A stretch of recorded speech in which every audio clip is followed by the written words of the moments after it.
historicamente ao feminino, o condenou a ser conhecido. Eu aprendi a bordar, porque eu comecei a bordar, eu ainda era criança, né? Eu tinha 9 anos quando eu comecei a bordar. Hoje, eu acho que as pessoas já não bordam mais pensando tanto nessa delicadeza. Eu acho que já é uma coisa muito mais transgressora, apesar de poder sim ser algo bem delicado, sutil. Ele não necessariamente está mais dentro desse, né? Ele não precisa estar dentro de um bastidor. Ele pode ter 5,70 m de comprimento. Ele pode estar na rua, né? Como uma arte urbana. Então eu acho que ele já transgrediu a esse lugar que a gente está acostumado a ver. Por que não um homem bordar? Ou por que não um homem tricotar? Por que não um homem crochetar? Né? O que é feito por mulher continua sendo algo de um legado que precisa estar dentro de 4 paredes. Atualmente eu estava fazendo uma exposição. A ideia da bandeira de pontos é a gente olhar para a bandeira e dizer assim, o que eu preciso é essa textura aqui, muitos pontos. E a ideia de saber muitos pontos não é a melhor, a ideia é saber o que fazer com muitos pontos, né? Então, mais e mais. Mas a bandeira serve também para a gente ver assim, que linhas de cores claras e escuras o ponto modifica. Ele sendo feito com pouca linha ou muita linha, ele vira um outro ponto. Que é a questão da ancestralidade. Em algum momento da vida, eu vejo principalmente pelas minhas alunas e também pelas narrativas, né? As pessoas em algum determinado momento, elas buscam se encontrar com um lugar lá afetivo, né? Uma memória afetiva, esse lugar que tu traz da tua avó, né? Eu queria ter aprendido com ela. Então, por exemplo, eu quando bordo, eu automaticamente estou linkada com a minha avó, que também não está mais aqui, mas que foi essa pessoa que me trouxe esse universo. Te lembra, te conecta com ela. E não necessariamente ela ter te passado essa técnica ou não faz dela distante ou mais próxima, mas isso eu acho que acontece muito com as manualidades também, que é a gente entrar num lugar que normalmente é quando a gente já vai ficando mais velho, sabe? Mas que é um processo mesmo, né? Do envelhecer, a gente tentar voltar ao passado para inventar formas do futuro, né? Que a gente vai inventando formas para o futuro. Quando a gente está no aqui e agora, principalmente na fase que vocês vivem, que é uma fase do presente, né? Da juventude, a gente ainda não tem essa necessidade, né? Essa preocupação com isso. Mas num determinado momento, às vezes a gente quer voltar nesses lugares para se reconectar com a nossa ancestralidade, com a nossa vida, né? E eu acho que isso tem a ver com essas obras que eu comecei na pandemia, né? Que são as fotinhos 3x4. Agora a gente tem a questão de tudo estar nas máquinas. E de tudo ser digitalizado. Vai 2 anos de todas as memórias. Você tem que apagar a foto. Mas eu acho que às vezes é algo da própria herança familiar. Sim. Sabe? Algumas famílias não tinham tanto costume cultural, não tinham, sim. Ou não tinham tanto condição financeira de ficar tirando muita foto. Porque as era fotos caro. precisavam ser reveladas, Era né? caro, né? Era caro. No interior de Birigui, ela deixava de fazer sapato, assim, mesmo assim, a partir da década de 90 começou a aparecer algumas fotos, geralmente era a família mais do lado mais rico que tirava, na hora que você lá pegava as que não era dele, dava nada. Aqui tá tipo a Nilva e os 3 filhos, dá pra Nilva a foto, aí assim que eles vão juntando. Dividindo, Era tipo uma câmera na família, e aí depois que eles isolavam, separava tudo.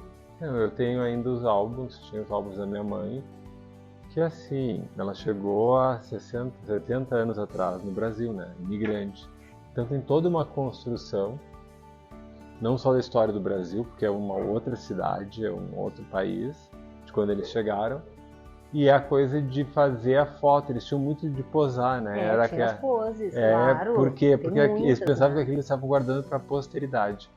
Hoje a gente faz selfie direto, a gente não tá nem pensando na prosperidade, né? A gente tá pensando... apaga. Se a gente não gosta, não for bom, né? Então não tem a perfeição. Não tem nada, por exemplo, que venha inusitado, né? Tu mandar revelar um filme e ele vir todo queimado, né? Dá pra ver. Né? Você pagar de Ou tu nem saber, aí tu, depois de 2 anos tu revela, tu nem lembrava mais o que tinha naquele rolo, aí tu te surpreende. Hoje a gente já perdeu essa possibilidade de dar surpresa com as fotos, né?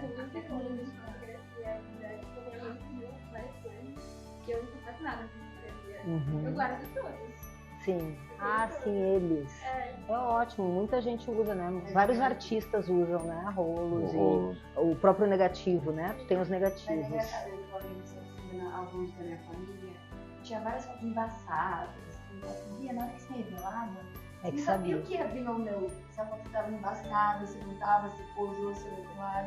A gente está construindo aqui, Rochelle, um sketchbook. E agora que tu falou isso dos bordados, eu lembrei que a minha mãe tinha um livro de receita, que deve estar lá no sul, para minha irmã mandar a foto.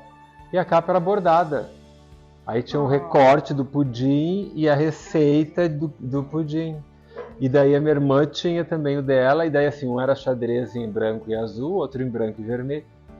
A gente perdeu esse lugar de ser um prazer, de ser uma construção.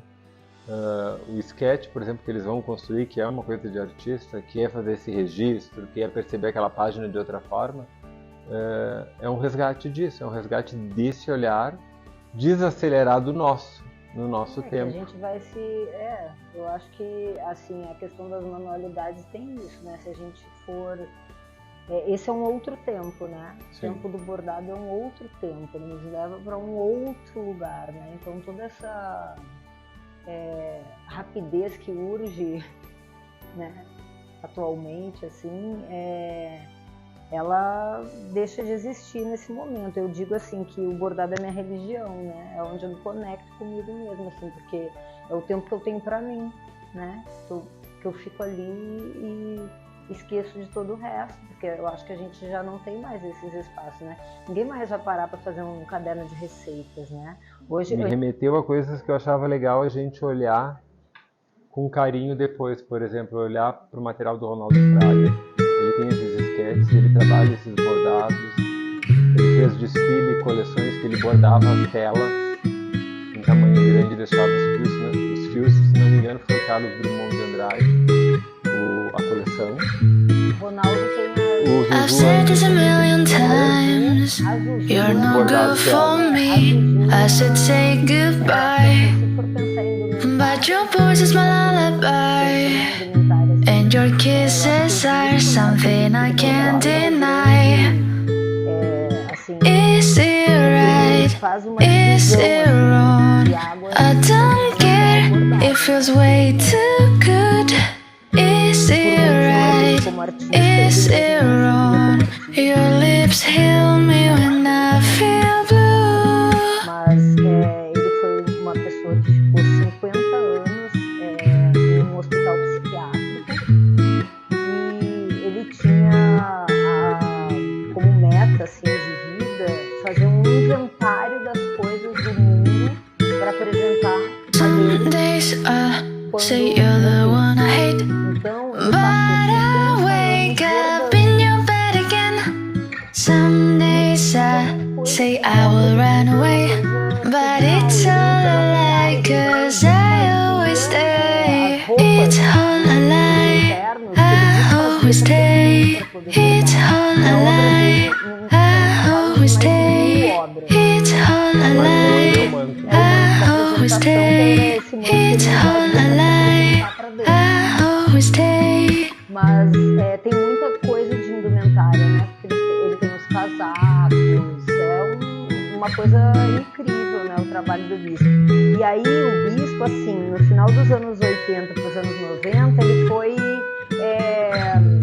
como eu posso dizer, ele foi Is it right? inspirando Is os it artistas wrong? mais novos. I don't care. It feels way too good.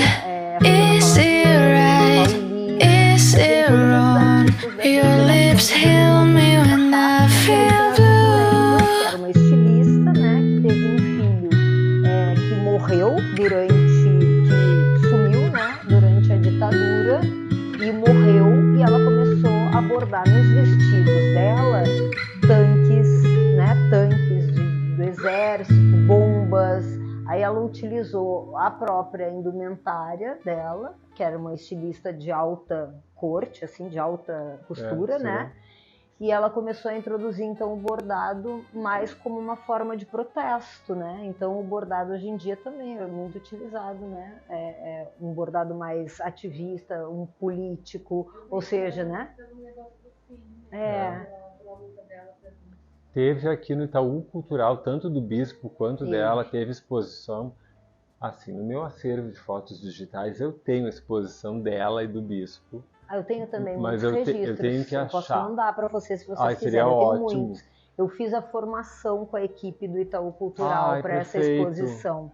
E aí eu tenho bastante coisa dessa exposição. Eu também coordenei lá o educativo da exposição Transbordar, que aconteceu no Sesc Pinheiros. E aí então tinha o vestido da Zuzu, tinha obras do bispo, tinha de muitas artistas, e foi bem durante a pandemia. Foi uma pena, porque foi uma exposição assim incrível e que trouxe muitos artistas, muitas bordadeiras, artistas têxteis, mulheres e homens também, trazendo muitas questões. Entra nesses registros manuais. A alta moda, por exemplo, ela trabalha muito isso do manual, porque vai para esse lugar que nem no vídeo que a Rochelle trouxe para a gente no começo, que é aquela coisa de deixar aquilo tão pessoal e tão teu, que não vai ter outro igual. Porque tu não vai conseguir, mesmo aquele artesão, aquele artista que bordou aquilo, ele pode bordar de novo, ele não vai ter a exatidão. Ele não vai conseguir fazer, não quer dizer que vai ser bonito ou feio, mas ele pode ficar parecido, né? Próximo. A Janja, né, usou no dia da posse, né, uma roupa também bordada. As obras do Ronaldo Fraga são bordadas por as bordadeiras de Passira, que é um grupo é um coletivo de mulheres também que bordam, né? Elas é que fizeram os bordados da coleção dele. Então, no Brasil a gente tem muita gente, né? A princesa lá da Inglaterra, Middleton, né? Kate, né? Ela também, casou com um vestido bordado que foi feito pelas artistas da Royal, né? Que é uma escola de bordado que existe na Inglaterra há 140 anos. E o bordado é uma plataforma, e é uma plataforma que te conecta, que nem a Rochelle disse, com outros. Então, assim, se a gente vai fazer esses pequenos bordados, a gente vai fazer detalhamento, a gente já vai trabalhar em cima de um desenho de vocês, porque a ideia é exatamente aquele videozinho que está no material que eu deixei para vocês, da Rochelle, passando o desenho e tal. É o que a gente vai fazer, vocês vão pegar um desenho de vocês e a gente vai preencher ele com bordado, que pode ser só com linha, ou a gente pode botar outros materiais junto para poder dar vazão no tempo que a gente tem. Então, assim, é para arriscar. O bonito são outros 500. Eu queria um pouquinho que saísse essa cultura da beleza pela beleza nesse momento. Você está no material, uma foto de família, pegar papel manteiga, passar só o contorno e depois passar para o bastidor e começar a bordar. Por que isso? Porque traz o registro de algo de cada um e a gente preenche ele de forma maciça, que é mais tranquilo de trabalhar do que fazer extremamente detalhado com pontos. Agora, a gente vai bordar, tá? A gente vai bordar porque, assim, a questão a prática, o bordado ou qualquer tipo de manualidade, a prática faz o monge, né? Então, assim, pra gente chegar num lugar que a gente diz assim, ok, tá ok, eu tô gostando disso que eu faço e tal, a gente tem que praticar. Então a prática é a nossa aliada se a gente quer algo, né? Tá, então, como eu falei pra vocês, esse é um projeto que eu tenho para trabalhar com crianças a partir de 5 anos, que chama Mandala do Brincar. Então o que eles fazem? Eles desenham, a gente conversa e eles desenham as brincadeiras deles preferidas. Então o primeiro passo é a gente pensar o que a gente vai desenhar. Que daí eu compartilho com a Rochelle.